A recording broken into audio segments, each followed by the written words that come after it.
In the last installment of the Louisville football schedule preview series, we're going to talk about why the last four games on the schedule could have some big time effects for the Cardinals season. We'll explain why on today's episode of the Locked On the Louisville podcast. Stay tuned. You are Locked On Louisville, your daily podcast on the Louisville Cardinals. Part of the Locked On Podcast Network, your team every day. Hey, what's going on, everyone? Welcome into another episode of the Locked On Louisville podcast. I'm your host, Dalton Pence. Today's episode brought to you by LinkedIn Jobs. These days, every new potential hire can feel like a high-stakes wager for your small business. That's why LinkedIn Jobs helps find the right people for your team faster and for free. Post your job for free at linkedin.com/lockedoncollege. Terms and conditions apply. As always, I want to thank you all again for making us your first listen of the day. Just a reminder that the show is free on all streaming services 5 days a week, your team every day. The third installment of the Louisville football schedule preview series will be dedicated to the final four games on the schedule: Virginia Tech, Virginia, Miami, and Kentucky. We'll talk about why this slate of the schedule could have some big time effects for the Cardinals. We'll also break down the opponents a little bit, give a little bit of a brief overview, and then, as we always do, give predictions to end out the series. So I hope you all have liked this series. I enjoyed discussing the opponents a little bit more in depth as I've gotten a little bit of a better grasp or pulse of where these respective teams are, at least heading into the season. And, the first part of the schedule are teams that Louisville should beat. And then the second part of the schedule are tougher teams. That's probably going to be the real strength of the schedule. And then you have the last four games. And it's sort of a Jekyll and Hyde thing. And this is no disrespect to Virginia Tech or Virginia, but Louisville is projected to beat both VT and UVA. I think that both of these teams are going to be better, respectively, in year two of their respective coaching tenures. But I do believe that Miami, despite being 5-7 last year, and Kentucky, who has had the Cardinals' number since 2018, those teams are the two matchups that you have to focus on when it comes to the last portion of the schedule. And I think that this has big time effects. This portion of the schedule really could determine whether or not, I don't necessarily think it's going to be an issue of bowl eligibility. I think that Louisville is going to be near bowl eligibility or already bowl eligible once we get to the last four games of the schedule. If you go based on my predictions, you'll know that I have predicted Louisville to be 6-2 up until this point. Even if they split the last or the middle four games, let's say they lose three of those games and still go 4-0, well, you're 5-3 with two games that you're projected to win right off the bat. Or maybe you slip up, you lose one of the first four games to Boston College or Georgia Tech or Indiana, and then you win three of the games in the next portion of the schedule, and you're 5-3 again, unless Louisville just doesn't live up to expectations and they are 4-4. Then you're talking about bowl eligibility. But I don't necessarily think that is going to be a question when you get to the last four games of the schedule. I think that that's where you're starting to see, okay, you're past bowl eligibility. How much farther can you go? And if you are 6-2 in this realm, assuming that two of those losses, if one of them is indeed to Notre Dame and one of them is to the other or another ACC school, or an ACC school, I should say, that means that you're 6-2, you have one conference loss. That's where things get interesting because, remember, we have done away with divisions in the ACC. There are no longer the Atlantic and Coastal divisions anymore. The top two teams overall, conference record, the top two teams in the conference, based upon win percentage within the conference, goes to the ACC championship. We talk about why not having to play Clemson, Florida State, or North Carolina is such a big thing to focus on. This is one of the reasons why. This is probably the number one reason why, is that there is a realistic avenue to the ACC championship if you handle business. If you lose, if you're going to split two of the games, if you're going to split two of the games in that middle portion of the schedule, I understand the win against Notre Dame would be a monumental one. Notre Dame's likely going to be ranked and ranked pretty high, but conference championship implications, it would be better to lose to Notre Dame and then lose to an ACC team if you were set on, splitting that middle portion of the schedule. But we're all playing the hypothetical game here. Regardless of what you think, this last portion of the schedule could have some big time effects on ACC championship opportunities. It could have some effects on a better bowl game and also on program morale. You have the last two games of the season, Miami and Kentucky. The Cardinals haven't defeated Miami since joining the ACC back in 2014 in the opening game of that 2014 season. I was there.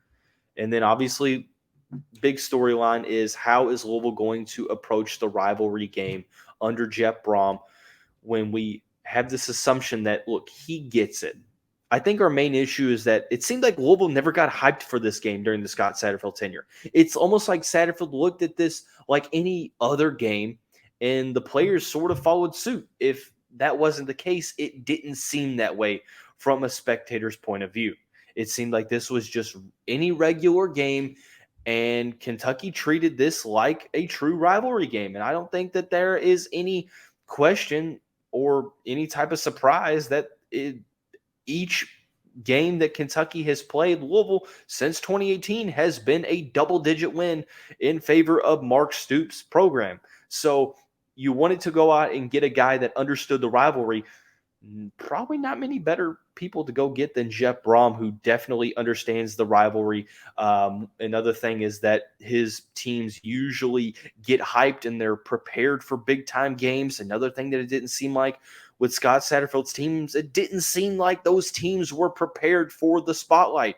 I mean, Miami, 2020, Louisville got absolutely demolished in that game against Miami, in which both teams were ranked. I mean, two games against Notre Dame, Louisville looked a little bit better. Obviously, they were somewhat prepared. They played them close. Sorry, my leg is itching. But outside of that, I mean, the level of preparation and level of hype getting up for these games just didn't seem like it was a thing. I mean, Wake Forest, sure. And I'm glad that the team was able to turn things around this past season in the second half of the year. But from an overall body of work, no, that wasn't necessarily the case. So you have the implications with the rivalry game, big time effects. Even if, let's say you go 8-4, but you beat Kentucky at the end of the year, I think that your fan base is really, really excited for year two. And I think that they're going to be excited for year two, even if you lose to Kentucky and have a solid season. Look, I think that there are a lot of avenues to have a successful year. And it really is all going to depend on how you handle business early on. Trying to, do what you can to have a good portion of the schedule in the middle part and then finish strong. One thing that I hope doesn't happen is this team starts out really well and then they sort of fizzle out. I'm not saying that that's going to happen, but, having a bunch of momentum and then that momentum getting derailed a little bit to where you have to focus on, trying to build it back up through the off season.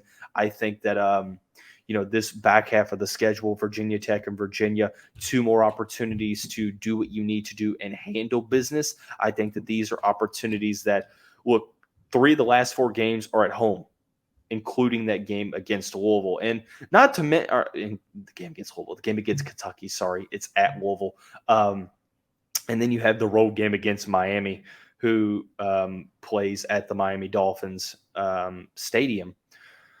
That Miami game as well, it's almost like an unsung rivalry, right? Especially since you're going to be playing them every single year now, or for however long the ACC is the ACC or whatever, with all the conference realignment stuff. It seems like things can change so easily.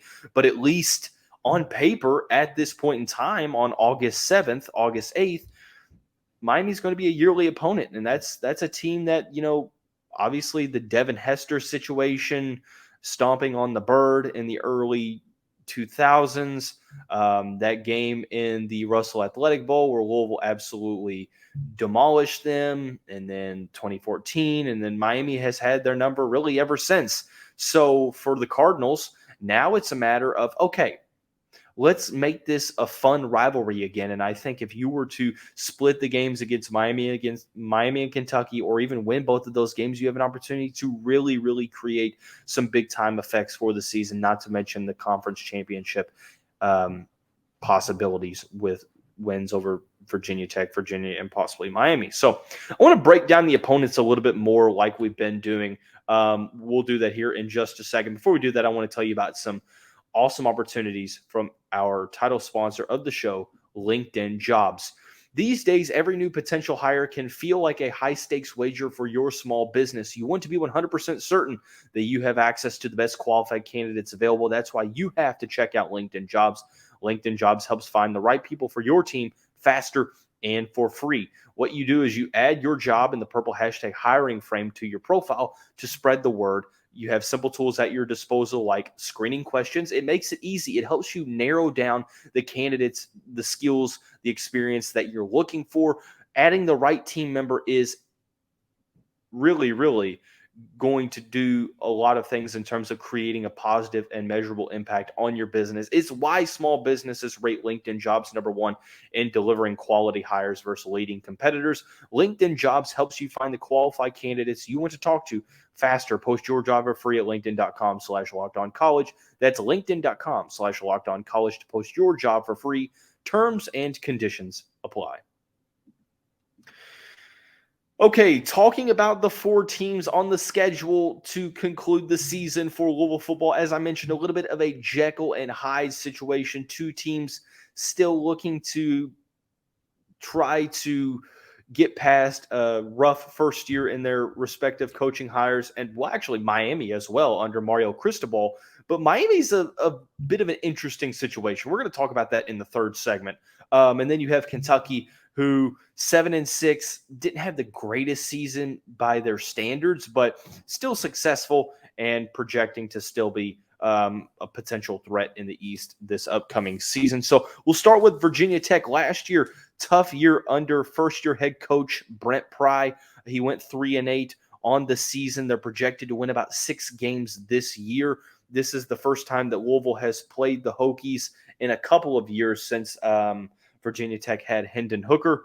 But unfortunately for the Hokies this time around, quarterback consistency really isn't there. And actually, there is going to be a quarterback battle that we are going to have to focus on right away. That is Grant Wells, redshirt senior. He's probably the guy that's going to be leading the Hokies, but you also have Kyron Drones from Baylor, who is going to be in the mix. That game is on Saturday, November 4th. So obviously they have some time to figure things out. That gives them the opportunity to have that consistency.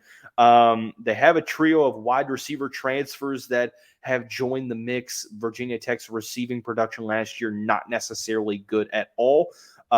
So you have, some solid receivers that have joined from the FCS ranks. Dorian Strong is an all ACC caliber player on that defense. However, the issue for Virginia Tech, and one thing that could really bode well for Louisville's chances, they're going to be rough in the trenches. Their offensive line play was not good last year. They're inexperienced this season. Had some guys leave from the defensive front 7 last year. So they're going to be inexperienced. There is going to be some trouble in the trenches for Virginia Tech. I think that bodes well for a Louisville team that has a strong suit of a veteran offensive line and a veteran defensive line as well. So I like this matchup for Louisville at any point in the season. Would rather play them early, but nonetheless, I think that this is a game that Louisville is projected to win. They will then continue on along a short turnaround on November 9th, which is a Thursday. They will host Virginia, trying to continue that win streak. They defeated the Cavaliers last year 34-17. The Cavaliers finished the season 3-7, 1-6 in ACC play. No longer have Brennan Armstrong at the quarterback position for the Cavaliers. Tony Elliott will look to have a little bit better of a season than a year ago. They are projected to win anywhere from, it seems like, 4 to 6 wins, maybe even a little bit more, depending on how good Tony Muskett is, the transfer from Monmouth. Had a pretty solid career in the FCS, but obviously that has to translate over to the Power 5 Division I level. And then not to mention, you have a new quarterback. Running back is probably going to be your strength. You have a trio of returners, but only 3 returners on the offensive side of the ball, starter-wise, 6 on the defense to make 9 returners overall. They have to replace their top 4 receivers. That's something to focus on, is new quarterback, new receiving core, decent offensive line. They lost some pieces on there. Chico Bennett is probably the headliner for this Virginia defense, but still, like Virginia Tech, I think that this is probably projected to be a win for Louisville. Virginia Tech, Virginia looking to just continue to improve heading into year 2 of their respective coaching tenures. And then you have Miami, the last road game of the season. You have a little bit more rest, coming off of that Thursday game against Virginia. You play Saturday, November 18th, down in Coral Gables. Miami last year had probably a worst-case scenario year. Very talented, just couldn't get the chemistry down. 5-7, 3-5 in ACC play. Projected to have 7.5 wins this season. That's the over-under. So obviously looking to take the next step forward. And why shouldn't they? They did fire their offensive coordinator. They got a new offensive coordinator. Tyler Van Dyke dealt with injuries last year. He's healthy. All league, all conference tackle Zion Nelson is healthy as well. Not to mention you have some very solid guys in the skill positions. So Miami projects to, if they can turn in a clean bill of health, to be a very, very solid team. And then defensively speaking, you have an All-American safety that's back, Cameron Kinchins, probably one of the best defenders, not only in the conference, but the country as well. You have a disruptive player like Leonard Taylor III on the interior of that defensive line for the Hurricanes. And then you have other edge rushers coming back. You are replacing your top 2 cornerbacks, so the secondary has some questions. But when you have a ball hawk in center field like Kinchins, that can really make things a little bit better for your defensive backfield. So if all things click for Miami, you're talking about a potential ACC championship team, but obviously they have to click. We'll have to see if Mario Cristobal is the guy in Coral Gables, but a very, very, very talented team for the Hurricanes. And then obviously to conclude the season, the Governor's Cup on Saturday, November 25th at home against Kentucky, 7-6 last year, 3-5 in conference play, defeated the Cardinals in the season finale last year, 26-13, which is the closest that game has been since 2000. And really ever since, I guess you could say 2016, because 2017 was a blowout, but the lowest margin of victory for Kentucky in this winning streak for Mark Stoops' team. They're projected 6.5 wins. They do lose Will Levis to the NFL draft. They lose Chris Rodriguez, Cavassier Smoke, but they do bring Liam Cohen back, which had a very, very good year being the offense coordinator back in 2021. They bring in Devin Leary from NC State, who I have been verbally high on. I think Leary's a good quarterback. You do have to replace Chris Rodriguez, who was one of the best running backs in the SEC in his time at Kentucky. They do bring in Ray Davis from Vanderbilt, who is a very, very solid replacement. And then not to mention Barryon Brown, Dane Key are back as the main wideouts for Kentucky. So the offense is still going to have the opportunity to be good if that offensive line can stay healthy and if Devin Leary can stay healthy as well. Defensively, you replace DeAndre Square, Jaquez Jones. You bring Deion Walker back, who's probably the best defender on the team on the interior of the defensive line. You have J.Q. Hardaway from Cincinnati coming in. Maybe Jansen Dunn brings you something from Ohio State. Some other players on this defense as well. And then not to mention offensively speaking, they brought in some transfers from the offensive line as well that's going to help out. So On paper, I think that Kentucky's not going to contend for the SEC East, but make no mistake about it, this is still going to be a very, very tough opponent for the Louisville Cardinals in that final game. So I'm very interested to see how Kentucky matches up when that game rolls around. So prediction time. I think Louisville's going to go 3-1 to conclude the season. Who are they going to lose to? Is it Miami or is it Kentucky? We're going to talk about that here momentarily. Before we do that, I want to thank you all again for making Locked On Louisville your first listen of the day. Just a reminder that the Locked On Louisville podcast is free on all streaming services 5 days a week, your team every day. Every day is what you can expect for the rest of the week. We're going to talk about some of the takeaways that we are seeing from fall camp for Louisville. We're going to talk a little bit about the basketball team, football recruiting, as we continue to get closer and closer to that opening kickoff against Georgia Tech on the Labor Day weekend down in Atlanta. So be sure to stay tuned. Thanks again for tuning in every day. But we still have predictions to go in the final installment of the Louisville football season preview series. I think the Cardinals are going 3-1. Who are they losing to? We're going to talk about that here in a second. I do want to explain why I think they're going to win the first two games for sure. Like I said, I think Virginia Tech is in a situation where I think that they're going to improve. You're going to see them get better. I think that Brent Pry, obviously the verdict is still out whether he's the guy for the job, but I think that overall they're going to have a little bit more depth. But they're going to have some struggles. I think that it's going to be interesting to see if they handle the first games on the schedule. If they can get to a 4-0 level, can they ease their way into bowl eligibility? I think that the trouble in the trenches is going to be something that Louisville really, really takes advantage of. I think that they're going to take advantage of the offensive inexperience as well. So I think that Louisville wins this game. I think that it's probably going to be by double digits, along with the game against Virginia. I think that they beat Virginia by double digits as well.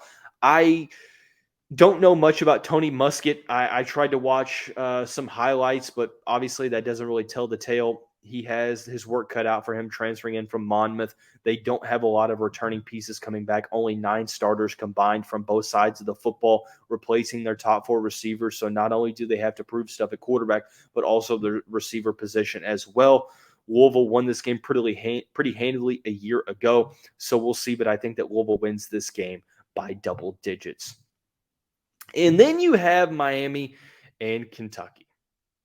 I think Louisville splits this 2-game pairing.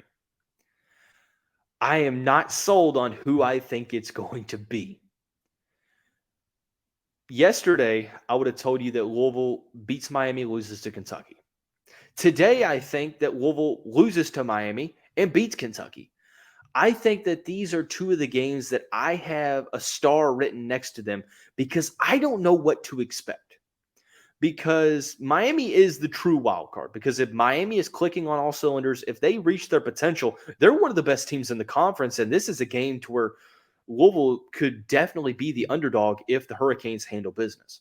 But if they struggle with chemistry, if they have some health issues again, if that shoulder is still bothering Tyler Van Dyke, if the offense still has the issues of last year and the offensive coordinator was simply the scapegoat, if the defense still gives up the big play, who knows? Then you have a situation where Louisville might be favored. And I think that the same could be said for Kentucky. It's going to depend on offensive line play and Devin Leary. Devin Leary is, in my opinion, I'll be honest, Devin Leary is better than Will Levis. I truly believe that. I believe that before he went to Kentucky. I believe it now. The issue with Leary is the best ability is availability, and Leary has had trouble staying on the field and fighting off that injury bug. If he can stay healthy, I think that Kentucky is in a very good spot, especially with Cohen, the receivers out wide, Ray Davis at tailback, if the offensive line can protect for them. Defensively speaking, they're going to have a good defense with Brad White. Maybe not in the secondary, we'll see, but J.Q. Hardaway is a solid addition, Jansen Dunn as well. I could see Louisville winning both of these games. I could see Louisville losing both of these games. I can see Louisville going 1-1. But what am I predicting on August 7th? I think that Louisville loses to Miami and beats Kentucky. That is just where I'm at on August 7th. Now, will these predictions change? They could very well do so. I think that if you're telling me that Louisville's going to split one of these, I just feel like if one of these teams is going to reach their ceiling, let's say both of them reach their ceiling, Miami's the better team. They're more talented. They have better players coming back. I think that they have the avenue of being a better team. So I'm saying that by a hair, and I'm not confident in this at all because this is where you really start to split hairs. I think that Louisville's going to approach this game different. I think that until they beat Kentucky, that I'm not going to feel good about it. But I think that, on paper, they match up well. There's more size in the trenches, which, Louisville hasn't done a good job at the past couple of seasons overall. They aren't going to be as predictable on offense. We'll see how it goes. Obviously, if you're a Kentucky fan listening to this, don't grill me here. I mean, this is just predictions wise. I mean, you may feel different, but I think that Louisville's going to match up decently with Kentucky. Will they win? Who knows? I think that they could win. They could lose. This is truly could be a flip-flop game, but I think that they're definitely going to be better prepared than they were under Scott Satterfield. So that's something to focus on. But overall, I think that Louisville goes a combined 9-3. 4-0 in the first 4 games, 2-2 in the next 2, or the next 4, 3-1 in the next 4. So 9-3, bowl eligibility. If they lose to Kentucky, and beat Miami, they're in a potential ACC championship conversation. If it's the other way around, then you have a solid win against a rival opponent. But that's going to wrap up today's episode of the show. Everyone have a great day. We'll see you right back here tomorrow. To find the show on all streaming services, be sure to stay tuned to the graphic now. That's not it. This is it. That's the intro video. Unless you want to listen to it again on loop, don't do it.